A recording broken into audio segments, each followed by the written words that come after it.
Elle a été longtemps convoitée.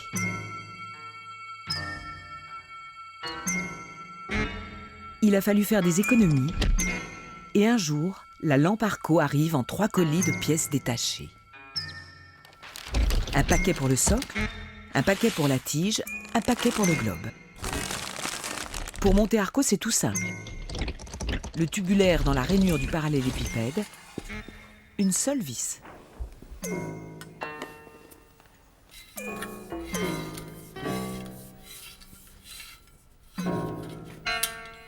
Trois portions de profilés d'acier brossé tiennent grâce à un astucieux système d'encoche.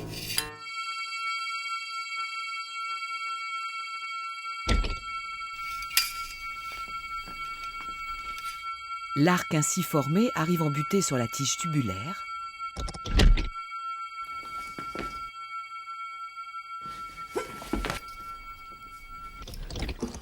Glissé dans le profilé, le fil électrique passe inaperçu.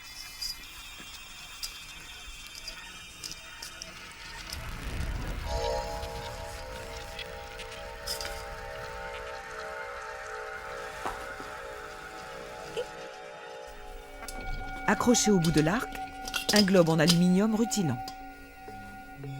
Formé d'un anneau repositionnable et d'une calotte trouée pour le refroidissement, le globe termine une silhouette tendrement penchée.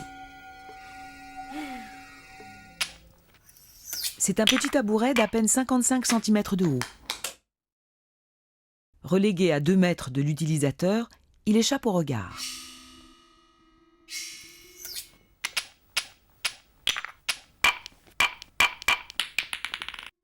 Rien de décoratif. Les bords sont biseautés seulement pour éviter de se blesser. Le trou n'est pas non plus une fantaisie. Il cache la vis et permet de déplacer la base sans être obligé de tout démonter.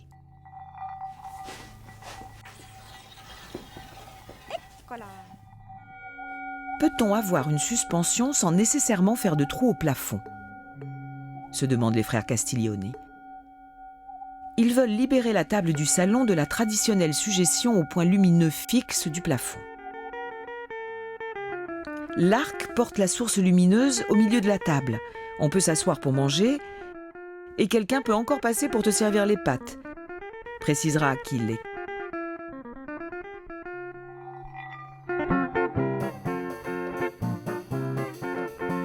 Les Castiglioni veulent pouvoir changer l'intérieur en changeant la suspension de place, au gré des besoins ou des envies.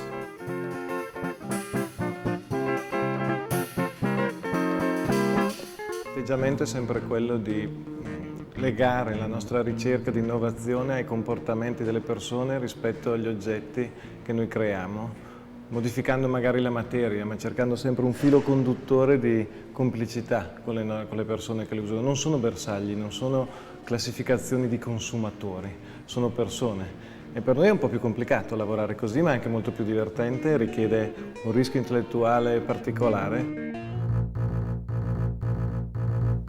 L'ombre et la nuit offrent une surface sans cesse renouvelée à Marco, dans sa pratique issue de la rue et du tag.